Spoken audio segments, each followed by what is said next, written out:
This is Good Chat, a conversation where Sunday truth meets our weekday lives. It's been good talking to you. It's been good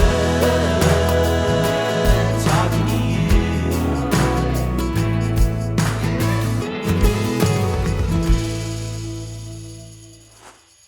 Of a ministry. It's Yeah. God is at the head of it all. Mhm. And it's that sort of like, and then Brian's message hit home on that even further in me of like, like that is extremely true. And it's the choice to trust that, that part of it that like I was living the reality of making the decision to be like, okay, like hands off, this is going to be fine either Yeah. way, you know, Right. like Mhm. everything can fall apart. It's perfectly fine. And that it felt so apt with the message of everything going on and how control I feel like is at the heart of a lot of It's our an idol idols. too. Yeah. It feels like the biggest idol. Like when you look at pagan gods and what they were trying to do, they were trying to get wealth. They were trying to, create something in their culture. They worship this god for a reason to be able to get a hold of something. Right. It's always been control. And at control, it's always been pride. You know what I mean? Mhm. And so it's just like that wild, like, dang, this is really relevant for everybody. Like throughout all of history. Like we were talking about just like a little bit ago of we just keep doing this. This is the thing that we are really good at doing. Yeah. When you read like about pagan idol worship, it's a lot about appeasing the gods in order to get something. It's like it's an exchange. Yeah. So in offering, in some gods or pagan idol worship, like Moloch, people would offer their children and they would place their children. I know, right? As a father, you're like, but these people were mothers and fathers too, and they would offer their children to go be placed on Moloch. And what they would do is they would heat up Moloch, the statue's hands, and their child would burn to death. Crazy, right? But like it was all an effort to appease this god in order to get something in return. Yeah. And like the lengths people will go to in order to manipulate, control, get favorable outcomes, the outcome they think they want. Yeah. Yeah, dude. And it's like, it's easy to look at Old Testament scripture, especially and be like, oh, I would never do that. Like, all the atrocities or things that happen. It's like, no, I would never do that. But it's like, yeah, sure. You're not a desert wanderer who, had all of these different spiritual influences from different cultures or whatever, like, or you just sort of had something come out either demonically or just out of your own imagination and desire for something. Sure, you're not that, but you have the same proclivity as every single human being to create something in your life or just allow something to become that in your own life. So it's like, take out the gods of there and you still have the I want wealth, I want power, I want good fortune, I want, all of these things, and I'll do whatever it takes to get there. Yeah. It's not all these cultures and those practices are not they just decided to do it one day. It developed over a long period of time. Yeah. And the same is true of us. Like those habits and that crazy place that you can arrive at, totally possible. Yeah. If you continue in when that you practice. Look at the original sin with what Satan tempted Eve with, it was, don't you want to know as God knows? Don't you want to see as God sees? He doesn't actually see as God sees, but it's like he's wanting them to be not okay with who God designed them to be. And that's, it was their desire to be God that drove her to rebel against him. And so like, it's just constantly in our decision-making, in our sin process or in our processing and how our selfishness and our desire to be God just infiltrates. Yeah. Have you ever seen the Skit Guys teaching on idolatry? Have you ever heard of Skit Guys? I know Skit Guys. I don't know if I know that one. It's like early 2000s. It's like two guys. And I've only seen I was in youth group in the 2000s. Yeah, right. And they were a pretty popular resource, if I remember correctly. But for this specific lesson, it was about idolatry. And they talk about, like, have you ever seen images they start off with of, people with weird headgear, really like beyond just gauge earrings that we see, at Target or whatever, but like hoops, like you could jump through it. Or like, really weird worship, really weird tribal rituals and all that. And they're like, it's pretty weird, right? And you would never do that. So you already know where they're kind of heading. Oh yeah. But they say, okay, so let's look at America. And then they show pictures of people at sports games, and they're all dressed up. Like some dude rooting for a team with the tiger. He's dressed up as a full-on tiger, and it's like, people spend thousands of dollars to go to these. Like I've looked at season tickets just out of curiosity. I'm a youth pastor; I can't afford it, so I'm not like fair enough. Yep. I'm not actually going to buy them, but I'm just curious, like how much are they? Because people talk about buying season tickets to things. Oh yeah, and so I'm like, all right, well, how much is it? And thousands of dollars for and I chose like the worst possible seats you could. And it was for the Jets. Okay. I'm a Jets fan. Oh, so those should be cheaper seats. That's they insane. Should be. They haven't made the playoffs in 16 years. Dang. Man. Right? So the tickets should be dirt cheap. But what you do is you lease the tickets. Yeah. I've heard of leasing homes, of apartments, of cars. Yeah. I've never heard of leasing a seat. And you lease a seat. And so you buy it for, it was like, when I checked at the time, it was like 3 years. And it was like $14,000. Dude. For the worst seats, you have to pay $14,000 up front in order to lease the seat. Crazy. But it got me to thinking, like, how do people afford that? Well, I tithe. Sure. And so my tithe money would essentially go towards buying season tickets. Yeah. And so I realized, oh, that's their tithe. And that's the point of the Skit Guys thing was. Okay. Yeah. And it's like, I mean, similar to what Brian said, it's like, it's great that you want to do that. And if you can do that, that's awesome. But what lengths are you willing to go? Yeah. What are you willing to sacrifice to be able to get there? Right. And oftentimes, life asks a little too much of us to achieve material goals and wealth and stuff like that. Rather than trusting, like, if this is for me and God also wants it, I'm sure we'll make it happen. And if not, I'm going to be okay. Yeah. I've also, so like walking it back just a little bit, I found that on the topic of trust, a lot of when you arrive at a place, there's been this element of like neglecting responsibility over your choices. Like trust is a choice. And so to arrive at all of those places includes a lot of excuses and reasoning to be able to get there of like, no, but I need this so badly.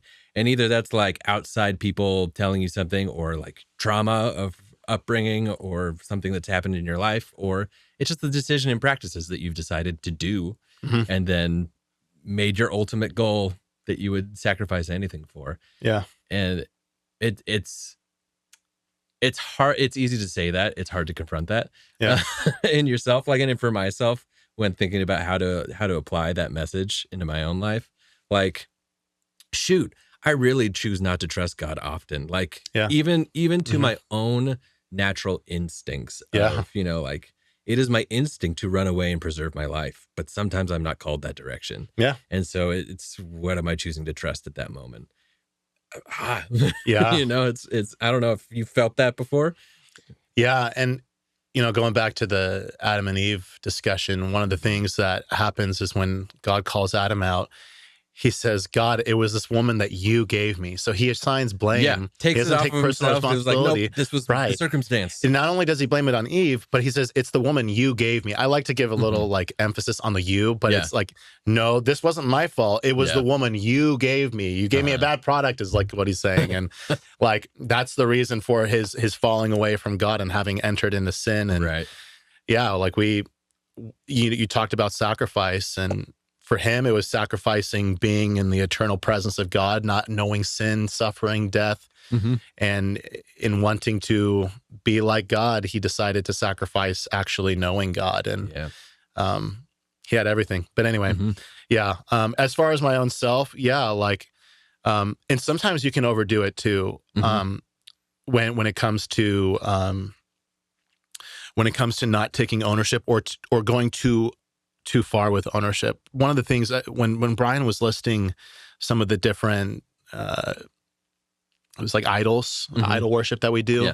He mentioned like sexual sin. And for me, I had in 8th grade, I went to a retreat and it like changed my life. It helped lay a foundation for like the next, when I get married, like 10 years of my life. And I made a lot of decisions based off of that one camp. But what I realized is I wasn't called. So like there's that passage, is it 1 John or Revelation? I think it's Revelation. Pretty sure it's Revelation, where John writes that he wants to go home to Christ and hear, "Well done, good and faithful servant." And the word servant is the operative word there. But for those 10 years, what I was living my life as was, "Well done, good and faithful virgin." And like every decision I was making was based off man. of, I know. So like, yeah.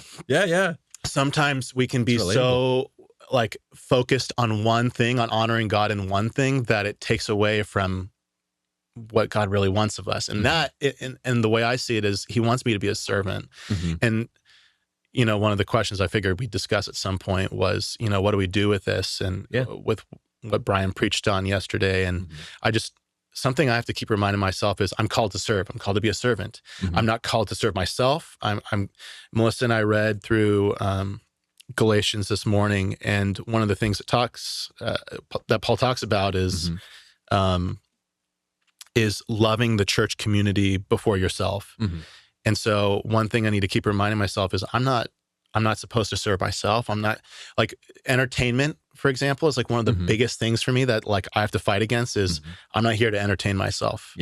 I'm here to serve. I'm here to love. And I'm a father. I'm a husband. I'm a father first, and then I'm a pastor. And like, there are things worth enjoying in life, but you can overdo it. Just like, you know, I overemphasized in my life sexual purity to a point to where it became unhealthy, and it became the only way I would glorify God. And that makes it sound better than it is. Like, you know how sometimes people like come up with things that are really not a big deal, but to make it sound like they're worse than. Yeah. So like that was a legit thing for me. There's no sliding scale of idols and sins. So, right. And for me, it was like my eyes were only on one thing, and that was sexual purity. And I basically gave God that, but nothing else in my life. And I was willing to even allow sin into other areas of my life because I was like just killing it in that one area, or at least, you know, so I thought I was. But anyway, so it's funny that you're saying that. I'm on the other side of it, where it was like intimacy and closeness with people has been like the driver of my life for so long. Which isn't a bad thing on like to some degree, but you can overdo it. And so it's the like, I crave that for validation of my own being. And when that's placed in other people, I will go way too far, burn out, whatever it takes to please people. To make them happy, to make them feel great as well. And then I feel validated in the process. And it's one of those things where it's like, to trust in God is to allow me letting people down. And for people to not be close, or to not be healed, or to not like fully make it through and have to, you know, trust in God themselves instead of me be the trust in God for them. In that sense, it's a savior complex, truly. And so like but that also takes recognition of, this is my choice. This is my choice to trust in God and to allow him to be in control of everything else. Like take up what is mine. Like what you're saying, prioritize the things in my life that actually, like the right order that actually fills and grows down. When you're trusting in the eternal, endless God of all goodness and love, there's no end to that well. And so Phil likes to say this, the overflow of your life fills everything else. If that's at the head, you got a lot of overflow, baby. You got to keep coming to that well, and it will keep filling up everything else falling down. And so it's like, the choice to trust God is such a logically sound choice because of who he is, and because he keeps proving who he is.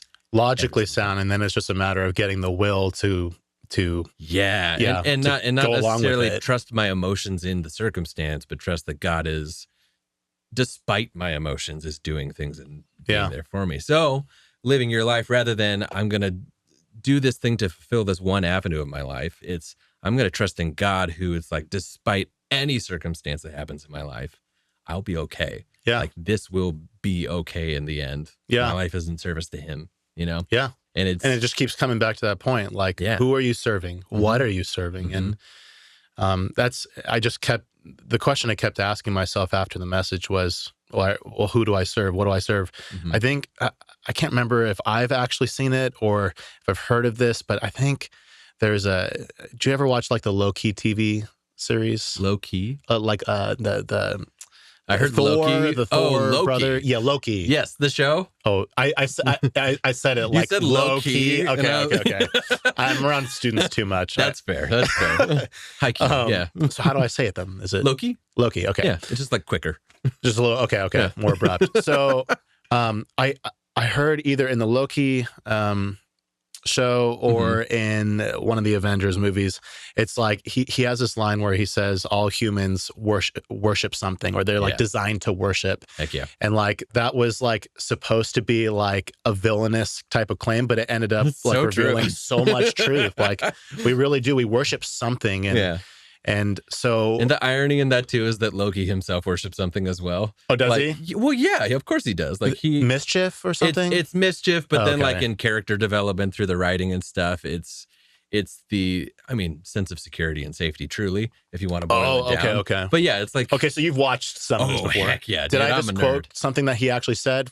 But you got the quote right. Okay, I got the quote right. You got it right, and it's true. We all serve something, so it's like Are you serving the ultimate thing that encapsulates your whole life? It doesn't necessarily mean results always look great at first. Like it's not, I'm living zero complaints or problems in my life, but it's I can make it through these problems and things going on eternally, not just a here and there on some simple things, but in a grand, huge, beyond myself way. Yeah.